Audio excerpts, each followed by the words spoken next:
All right. You have I something to. love this. I love this music. It is. I love the texture. I love the layers.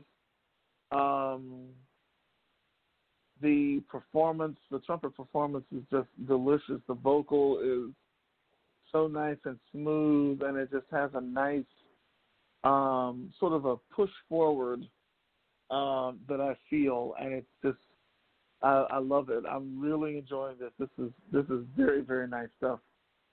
Hey, Rock, Yes, can we it write that is. description down, man, and publish it, man? That was the best description I've heard of that music ever. Thank you, And man. just to let you know, Lynn, Rod Clemens, he has been a guest on my show. He is actually a producer, Oh, good, good. Yeah, singer-songwriter. so that means even He more, yeah. produces his own music. Yes, and there you go. Rod, introduce yourself. Oh, okay. Yeah, man. Yeah, I have my own. I have my own label, Verdict Records. I have an album that is in release called "What's Up, It's Me." It's a contemporary R&B album, and I've been touring around promoting it.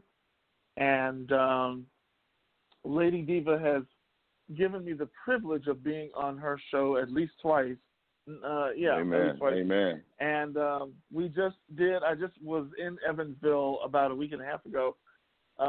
Did a show down there, and she was the host of it, and it was absolutely fantastic. We're getting ready to do something else in Atlanta and some other cities too. But yeah, I'm really loving this music. It is so. Thank you, man. Thank you, brother. Very, Appreciate oh that. yeah, I love it. It really is. It's beautiful. Appreciate it, man. Appreciate it. Yes. Yeah, I Yes, appreciate thank it, you. man. Especially coming from a producer, man, because it's like you said, you can attest to this, Ron, man, that you make stuff and you might sit in your basement in your car, wherever you're doing production, and you're listening to it, and you just don't know how it's going to be received, and you try to do your best, and you hear stuff, but of course your ear sometimes is biased because you're creating it, so. Just to hear it from other people. And I know, I don't know if you're going to ask this later, but that's what keeps me doing this music is responses that I get like that, where people are in tune with your music and they feel what you're trying to do. Well, that's what I set out to do, to create layers, to create textures, to play and not play. You know what I mean? To play so people could feel it. I try to, when I try to play to get out of the way, so that you can feel the music. I would rather you say, man, this made me feel a certain way versus, ooh, I like that run that he did, or that's sweet. No, I want you to feel the texture of the music, and I want it to make you feel good because you listen over and over and over again. Yeah, exactly. And really what you're doing is you're speaking with the music. You're communicating something with the music. And I really do appreciate it. And I will tell you this. If I were you, I wouldn't worry about, anything because it sounds absolutely fantastic regardless of what kind of reaction. So I would just go ahead and do you. That's what I'm saying. I don't know if you heard the first part of the interview, but it took me a while to just settle into, look, you know what? I'm here for a reason. People come to my shows for a reason. People buy my music for a reason. Let me stop trying to create reasons and start being the reason and living, what people like about me. So that's now what I do when I write music. I said, what about me? What about my writing? What about what I do and play and how I play? Can I strengthen? Can I continue to push out? Can I develop even more? Because that seems to be what people like and gravitate to. When I've tried to think about it, when I've tried to contrive things, and I've tried to conform to, this has to be this format, or this has to be that, or this instrumentation, or this A section, B section, in order to get on radio, that's when you get the responses like, what is he doing? I've got a person that slammed me, and it was a good constructive critic, but it nevertheless made me feel terrible because he was like, man, I had hope for Rountree, and I don't know what he's doing on this CD, man. It sounds mechanical. It sounds this. He was like, he was my superstar, on the rise, and now he's just kind of jumped into commercialism, and I don't know where Rountree's going, but we need the old Rountree back, man. That stuck with me, dude. I was hurt, man, and I was like, okay, I get it now. Yeah. Yeah. Exactly.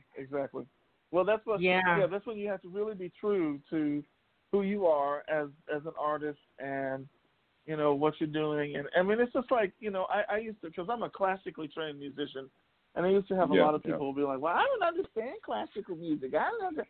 You don't have to understand it to enjoy it. You're not supposed to understand it. Yeah, right. Just enjoy it. Yeah. I mean, it's just like, look, if I have a brain tumor, I don't need to know how to take the tumor out. I need to go find somebody who knows how to do that. Somebody do it. Exactly. Yeah. I don't even know how to do a craniotomy. That's not what I went to school for. That's all I need to do. Yeah. I should have known, Rod, you was going to bring that one up.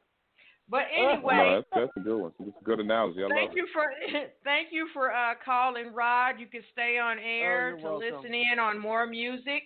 And Lynn, let me ask you, what is that ultimate desire of which you wish your fans and other curious listeners to get out of your music, especially this new album? What is that ultimate desire? What we talked about. I want you to feel good. I want this music to make you feel good. I wanted to put you in a place. The best feedback that I've gotten was, I don't remember the name of that song. I don't remember what you did, but I just remember how I felt. You know what I mean? And that to me is, that's when I've accomplished something. That's when I've done what I've set forth to do. When people feel the music and it elicits a response, an emotional response of some sort. It got me through the day, or I put that on when I feel this type of way, or it makes me happy, or it makes me reflect, and just I put it on, and your music just calmed me down from my day, or I listen to it on my way home. That's what I really want to get people to get out of it. You don't have to tell me the names of the songs or whatever. I just want you to feel the music. Well, thank you for that information, Lynn. I know that since I have done my research with you, being a guest on my show, I had played your music, and it always helps me set my day out. I'm gonna let you know that right now. You. That's it, and that's what I want. That's what I want. That's what I'm doing my job then. Now, Lynn, you have any upcoming events, any live performances you have scheduled? Can you please give us that information now? Yeah, I mean, all of that information is on my website, linrountreemusic.com, and I've got some exciting things coming up. I just did a run. I just did 2 weeks. I was out in California, did the Sacramento Jazz Fest last week. 2 days ago, I was in Long Beach, California. Then, before that, I was in Tallahassee, Florida, playing a big show. And so I've got Philly coming up. I've got the Berks Jazz Fest coming up. I'll be and I've got Chicago. I've got 2 dates in Chicago, one in April the 4th, one August the 7th. One's the Big Getaway with Gerald Albright, hosted by Jonathan Butler. And then I've got all the various shows with Gulf Coast Jazz Fest coming up. And we've got a lot of people that are putting offers in front of us. I've got Valentine's gala, my wife's Valentine's gala on February 15th. It's going to feature Mr. Adam Hawley. It's something we put together. So yeah, I've got a lot of stuff coming up, and a lot of good shows, a lot of festivals, a lot of shows. But you can catch all of that on my website, linrountreemusic.com. And of course, I blast everything that I do out on Facebook. I take everybody on a journey when I'm on the plane. I get off, sound check, showtime, and then you see the clips of the show, and I had a good time. So. Wow, thank you for that information, Lynn. So I would like to ask you this: have you done any community events in your hometown? Do you support any organizations? Using your talent. Yeah, I do. I've done a lot of things, particularly in the city. I'm a big advocate for music in our schools, and I'm an advocate for making sure our youth are positioned to be able to be exposed to the creative arts, because that helped save me. It helped save my wife, and in fact, we have a foundation called LLM Cares, and we've got a website, got a Facebook page, all it. But what we do is, my wife is a professional dancer, and she is now not dancing, but now she's teaching But she said, the programs now, the schools are cutting dance programs, they're cutting music programs, and they're making it difficult for kids to have an outlet. And of course, when you know what happens when kids don't have an outlet, they make outlets, especially with social media and all the stuff going on now. And so what we're doing is we're getting resources for inner city youth to be able to at least take dance classes without the burden of the expense, to be able to at least be exposed to some dance classes and to see if they want to be involved. And we do an annual conference in preparation for that to help that out. And it's called the LLM Cares Conference. And so we do a gala every year to help raise money for it, so we can get the scholarships. But we also, promote that, and we give 100 scholarships to come to these conferences. And so it's definitely something. I mean, if you're doing this music, you have to give back. Music isn't yours; it's yours to give. Arts is whatever you do, whatever your talent, it's not yours; it's yours to give.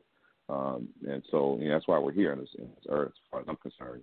We're here to teach and give and pass what we know on. And so that's our big passion. Also, another thing that I do is I do Santa for Santa and shows for the Trumpet Santa for women's shelters in a lot of shelters here in Detroit.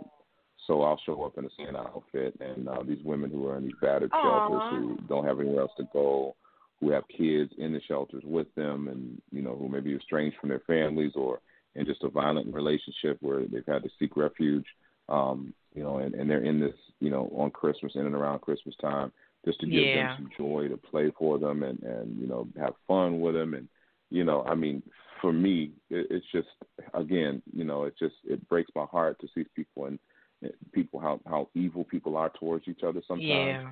But it's also heartwarming to see you not only see the worst in people, but you see the best in people at the same time when people are here to help some of these people. And so that I do that as well. And that to me is part of giving back again. And that's why I believe, the blessings are there. They're on the table. Every time I feel down, feel low, I just look at those things and I look at those people and say, gosh, look at what they're going through, and look what they have to persevere through and come out ahead. And I'm complaining that some person didn't play my song, or I didn't get this show, or I'm on an early time slot in a festival. I'm not on a late time slot in the festival. Oh, the terror, the horror, the awful. It's awful, But then I reflect back to some of these other people, and I said, well, you know what? I have to count my blessings. Yeah. And you're such an adorable person. You have such a warming heart. You're more welcome right now to give a shout out to all those who have supported you on your journey. Go ahead, Lin. Oh yeah, oh man, exactly what you said. What you said is, I appreciate from the bottom of my heart. From the bottom of my heart, everybody who's ever just even turned on a song that had my name on it, let alone purchase a CD or follow me on Instagram or Facebook, or anybody that wants to know anything about me, I appreciate it. I appreciate it from the bottom of my heart. I'd love to see each and every one of you guys out at all of my live shows. Make sure you go to LinRountreeMusic.com to find out if I'm coming to a city near you. I meet everybody. I respond to all my Facebook posts eventually. There's no bot or anything. I don't have any bots doing anything for me. I sign all my CDs. I stand there until the last person has gotten a signature. And I like to meet each and every one of you because, you don't have to. You have a lot of choices out here. There's a lot of people out here doing what I do. So you don't have to, listen or seek and support me, but you do. So my heart goes out to you. Thank you so much. All right. Well, thank you for that information. And we can always give an applause for those who have supported you in your journey, and more blessings, and hope that they continue to keep Lin on stage.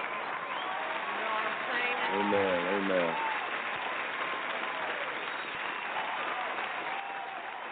All right. What I would like to do is spin one more song, and I need you to give me a brief story behind it. Now, the next two songs I have is Out the Box and The Way You Move. Which one? The Way You Move, is a song. The last song was not the last song, but it's next to the last song on the album, and It's a song. You know, I like EDM music. Something about me that